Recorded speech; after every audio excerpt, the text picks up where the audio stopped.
The All Saints Presbyterian Church is now 201 years old. Here is more about the landmark building. More in this report. The Presbyterian Church at Princess Elizabeth Road, New Amsterdam, was built and handed over to the colony on April 8 in the year 1820. Yesterday, April 8, 2021, marked the church's 201st year of existence since it was constructed. This building is as it was from 1820 to now. With, repairs being done, there was a massive rehabilitation in 1979-80 when the Reverend Cyril Benjamin Thompson was minister here. The old organ at the back, it's not in working condition, having been there for so many years, but we also did work on the organ loft, which was donated by a family of the church. That was Elder Esther Stephen, elaborating on how the building was maintained over the years. She continued by highlighting some of the key features of the church. The steeple with a clock in it.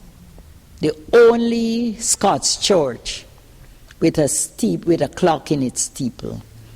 That clock came for one of these rich planters in those days as a gift from London, and it came to be put on his house, but when it arrived it was too big and he presented it, and that's how we had that clock at the All Saints steeple chiming the quarters. Because if we look back at those days, this Queenstown area, it was all brick road, etc.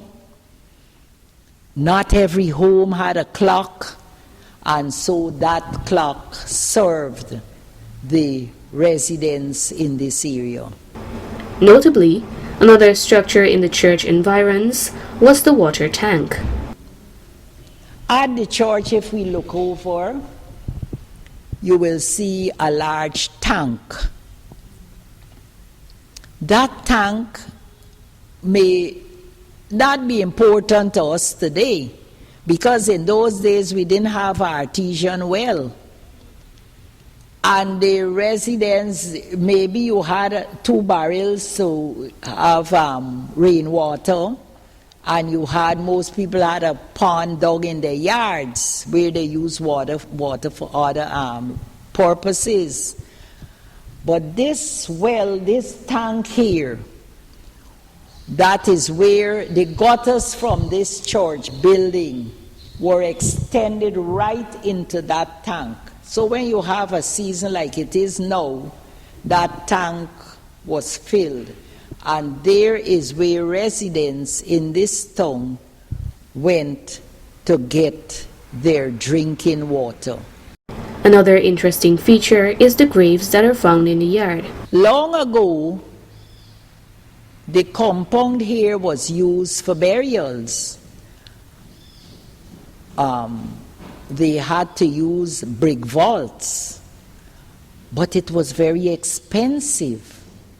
And so most of those old brick vaults, they are now smothered into the ground. The last burial here took place in 1945. That's we're saying 75 years ago. That of one of the rich planters, John Wilkie.